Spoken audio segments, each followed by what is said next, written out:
Metro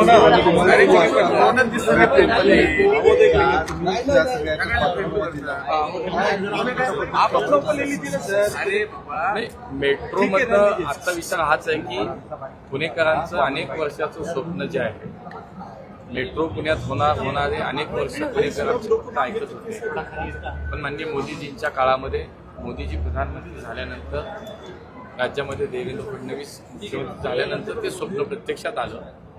तर तिथून मागे फक्त कागदावरतीच आमची मेट्रो होती. आज असं सांगितलं जातं की कोणीतरी मेट्रो आणली, कोणीतरी केलं, तर मला ते सत्य सुद्धा खरं तर आपल्या सगळ्यांच्या माध्यमातून समोरही आणलं पाहिजे की उगाचच पुणेकरांची दिशाभूल करण्याचं काही कोणी काम करू नये आणि ते होणारही नाही. मला माहिती पुणेकर जाणतात.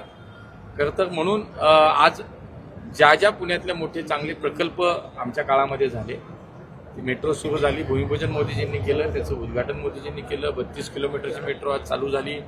भविष्यामध्ये टोटल 120 किलोमीटरचं नेटवर्क या पुण्यामध्ये सुरू होत आहे. टप्प्याटप्प्यानं काही टेंडर्स लागतात, काही DPR झाले आहेत, काही कॅबिनेट केंद्रीय मंत्रिमंडळाच्या कॅबिनेटची मान्यता मंत्रिमंडळाची मान्यता मिळालेली, असे वेगवेगळ्या स्थितीमध्ये स्टेजेसमध्ये आहे.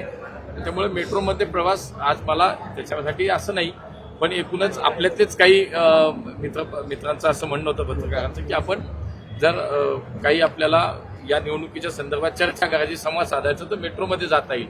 आणि त्यांनी आलं मी जाणीवपूर्वक असं काही नाही की मेट्रोमध्ये आज जायचं ना त्याचं काहीतरी वेगळं हे करायचं. पुणेकरांना माहिती आहे की मेट्रो पुण्यामध्ये कुणामुळे आली. आज 2 लाख पुणेकर याच्यामध्ये प्रवास करतात.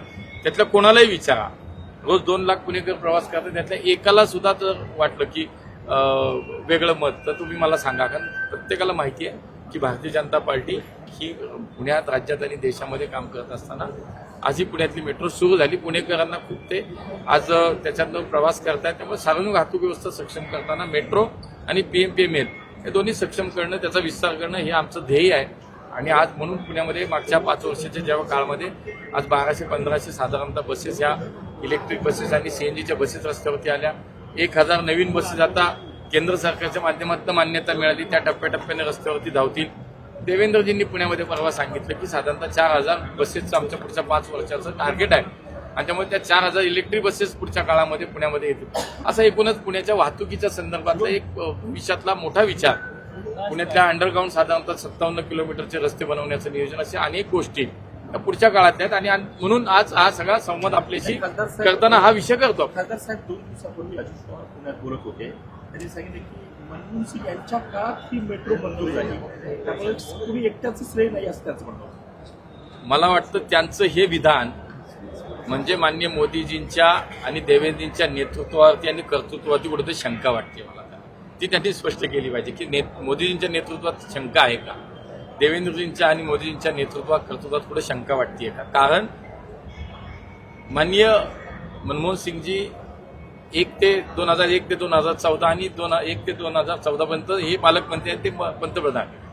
1 इंचही मेट्रोचं काम झालं नाही किंवा मेट्रो पुढं मंजुरी सुद्धा मिळाली नाही. मोदीजी आल्यानंतर त्याला मंजुरी मिळाली, देवेंद्रजी मुख्यमंत्री झाल्यानंतर मंजुरी मिळाली आणि काम सुरू झालं. हे पुणेकर बघतात नाही. त्यामुळे मला असं वाटतं त्यांनी हे बोलणं, हे पुणेकर तर जाणून आहेत की असं बोलणं हे निश्चितपणे म्हणजे मोदीजींच्या नेतृत्वावरती, मोदीजींनी जी मेट्रो सुरू केली त्याच्यावरती त्यांची शंका आहे का, मला वाटतं एवढं विचारलं. पुणेकरांना दिलेल्या उमेदवारीवर अजूनही आरोपांची मालिका जी आहे ती सुरू आहे. आणि शिवाय त्याला जोड असं आहे की काही सोशल मीडियावरचे जे पेजेस आहेत त्याच्यातलं जाणून बुजून काही ट्रोलिंगचे देखील आता सुरुवात झाली. माझ्या मागण्या तिकडे बसून नाही, मला असं वाटतं जे प्रश्न त्यांना विचारायला हवेत, त्यांनी जे उमेदवार दिलेत ते काय करतायत हे तुम्ही मला सांगता. याच्यापेक्षा हा जाब त्यांना विचारला पाहिजे की तुम्ही जे उमेदवार दिलेत ते काय करतायत हे त्यांना विचारलं पाहिजे. दादा असं म्हणले की निलेश गायवळ याला मी तुमच्या माध्यमातून माझं आव्हान आहे, जर निलेश गायवळ नावाच्या विषयासाठी तुम्ही जे म्हणताय की विदेशात पळून जाण्यासाठी मी मदत केली, एका व्यासपीठावर यायची माझी तयारी आहे. ते जर सिद्ध केलं त्यांनी तर मी राजकारणातलं संन्यास घेईल, आणि जर नाही सिद्ध झालं तर त्यांनी संन्यास घ्यावा.